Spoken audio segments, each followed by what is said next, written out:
Hello folks, welcome back to my channel. This is Horror Town and today I'm here with another horror movie review for you for the summer, and this one is none other than Campfire Tales.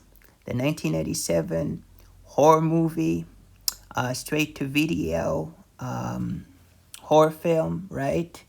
And it's gonna be so much fun for me to be reviewing this movie because I absolutely enjoyed the heck out of it. It is really underrated, and through this review, I'm hoping to bring this movie to people's attention, those who haven't watched it, because it is a classic, an absolute masterpiece in the history of horror, especially if you like, slasher films from the 90s, the late 90s, early 2000s. This movie is kind of, I guess, in the same vein as Scream and I Know What You Did Last Summer. So if you like these films, please check this one out, especially for the summertime. This is an awesome fit. But what is this movie about? So this movie is a straight-to-video horror film. It was directed by Martin Kunert and David Seymour, as well as Matt Cooper. And it was written by Martin Kunert, as well as Eric Maines and Matt Cooper. And it was released in 1987, right? It's a 1987 horror film, same year as I Know What You Did Last Summer, which I plan on reviewing sometime, God willing, pretty soon, God willing, right? So, what is this movie about? Well, this movie is actually an anthology series. For those who don't know what it is, it's basically different stories within a movie. So you have a bunch, and I actually got a few notes to help me along with this review, since, there are, a few stories, right? So we have the hook, and maybe I will get to all the stories, story by story. I can do that. Perhaps that's the best thing to do. So we have the hook, which is basically the opening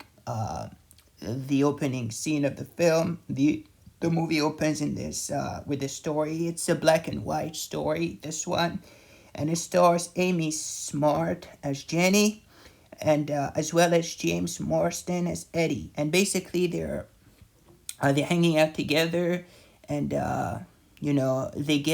hear on the car radio that some madman escaped from well, I don't want to spoil too much or anything, but there's something about a hook, right? And basically they're gonna be Jenny's gonna get a little freaked out, so they're gonna be kind of driving away, and then they're gonna stop at this drive-in, and a big discovery is gonna be made, and let you find out for yourselves what it is.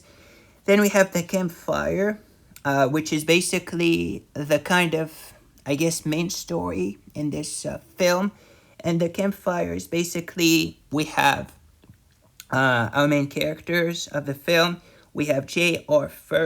Ferguson, who plays Cliff. Kristen Taylor plays Lauren.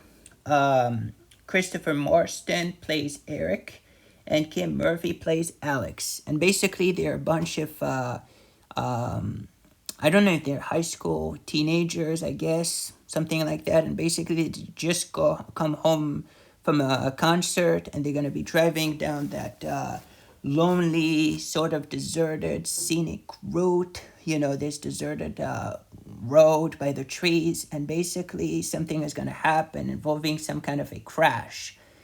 And they're pretty much stranded there on that. They're going to find an abandoned church, and they're going to decide to set camp there and to basically to pass the time after they light the flares, right? So that somebody would find them, hoping that they're going to be deciding to tell each other scary stories by the fire, right? Hence the title, Campfire Tales, right? And Cliff is going to be the guy with the stories, most of them, right? And he's going to tell them a bunch. And from these stories, we get the other stories from this film. We have The Honeymoon, which is which stars Ron Livingston, as Rick, and Jennifer McDonald as Valerie. And then we have Hawthorne James as Cole. And basically, they're these newlyweds, and they're gonna decide to go in Vegas for their honeymoon. But basically, they're gonna take some kind of a detour since the husband Rick would really like to watch some caves, if I'm not mistaken. But then they're gonna meet one of the some kind of a local who is a little bit strange. His name is Cole. It says here, it doesn't say it in the movie, but it says so on Wikipedia, on the cast list with the actors' names and characters. And basically, he has a shotgun, and he's hoping to catch some kind of creature, and something happened to his wife, and basically he's gonna warn them to stay away, and to basically he's gonna give them a few instructions to do in order not to get caught, right? But I don't want to spoil too much anything. And then obviously there's a big thing, big reveal, a big discovery sort of thing, right? So after that we have the second story. Another story that that Cliff tells, sorry, and it's called People Can Lick Too, and it stars Alex McKenna as Amanda, Devon or Disa as Catherine, as well as Jonathan Fuller as Jessica. And I don't want to spoil too much or anything, but basically, yeah, there's something. We have this young girl named Amanda who's about to be 12. Her 12th birthday is right around the corner. And basically, she's on a chat room with somebody named Jessica. And she enjoys spending, writing to her and stuff. And she assumes that, she's the same age as her. But it turns out that, it might be something else entirely. And I'm not going to spoil too much anything because I don't want to give away anything. But yeah, basically she wants a new bike for her birthday, and she has a dog. And she's going to be... her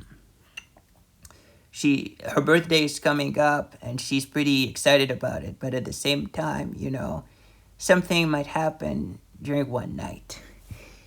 Last but not least, we have the last story called The Locket, and it stars Glenn Quinn as Scott Anderson. I cannot even read my own handwriting. Yes, I believe Scott Anderson is what I wrote. Jacinda Barrett as Heather Wallace, and Danny Arnold plays Heather's father. Let me know if I made any mistake in the character when naming the actors' names. But yeah, those are basically, yes, The Locket. What is it about? So basically we have this man named Scott who's basically riding across country on his motorcycle, and basically his motorcycle is gonna just give out on him. I believe that he's running out of gas or something, so he stops it. He's basically in that country, and he has there's that house that is a little bit kind of in the middle of nowhere, and there he's gonna meet a young woman named Heather Wallace, who happens to be mute, and basically she's gonna invite him to stay the night, especially with the rain. There's a storm outside, and he decides to stay there. But then late at night, he hears some really, really disturbing noises at night coming from the house, and some screams. And the father, Heather's father, might be, who's a ranger or something like that, I believe, might be up to no good. And there's going to be some pretty scary scenes, I have to say. So be advised, watchers, if you're about to watch it, be warned, you're in for a scare, as it says in Goosebumps books, right? So those are the main stories, and then obviously after we go back to the campfire after each story, which is the main kind of story with the characters around the fire, and basically something big is gonna happen near the end, but I'll let you find out for yourselves what it is. I don't want to spoil too much or anything, but I gotta say I didn't see that one coming, and it was really awesome. So yeah, I really enjoyed the characters as well, especially young Christopher Marston, who was known for playing in Malcolm in the Middle, who's a pretty good actor, especially in this movie. He was really young, and yet he was pretty fun. I also really liked J.R. Ferguson as Cliff, Kristen Taylor as Lauren, who is actually Eric's sister, right? And we have Kim Murphy, who plays Alex, who is also pretty fun, pretty funny. But yeah, those are the main storylines. Really enjoyed every single one of them. If I were to rank them, I would probably put the main stories outside of the campfire one, right? So the stories that are narrated more or less in this movie. So my favorite one is definitely the Locket because it's the scariest one. Especially near the end, there's a scene involving a willow tree, and those who have watched it, there's a big reveal there. Don't spoil, please, but it was so good. So the Locket is definitely my favorite because it's the scariest of them all. Then after that, I would say I really enjoyed People Can Lick 2. It was really scary and disturbing on so many levels. And there's a scene involving a dog, Labrador dog, if I'm not mistaken, who was basically the family dog. Something really sad happened, so I might have to deduct a few points from there. So People Can Lick 2 actually would be my after. So if I were to rank them, sorry, let's go back to the ranking. The Locket is my favorite. Then I would say the Locket, my number one. Number two, The Honeymoon. Number three, People Can Lick 2 because of something with the dog. And number four would be The Campfire. And number five would be The Hook. My least favorite would be The Hook. It's pretty good, but pretty short at the same time, and not a lot of things happen in this one. So yeah, that's my official ranking of the story. So an anthology series. So that's pretty much it. So if I were to rate this movie on a scale from 1 to 10, I'd give it a solid 9.5 out of 10. It was near to excellent. Really enjoyed it. I really wish it would have been so good if we got more movies, like sequels and threequels and whatever. But yeah, that's pretty much it. But Campfire Tales was an awesome film. Really enjoyed it from beginning to end. And very underrated. So please, if you haven't watched it, please do so. So the Campfire Tales from 1997, which is a little bit like Tales from the Crypt, for those who know about this TV show with different stories, scary stories. It's a little bit similar, right? Actually, it's very similar. So if you like the show, the series with the Crypt Keeper telling the scary stories, I believe that you love that one. So if I were to rate this movie on a scale from 1 to 10, I'd give it 9.5 out of 10. Really enjoyed it. Really awesome movie. What about you, folks? What do you think about Campfire Tales? Did you like it? Did you hate it? Let me know in the comment section down below. Thank you for watching. I'll see you on the next review.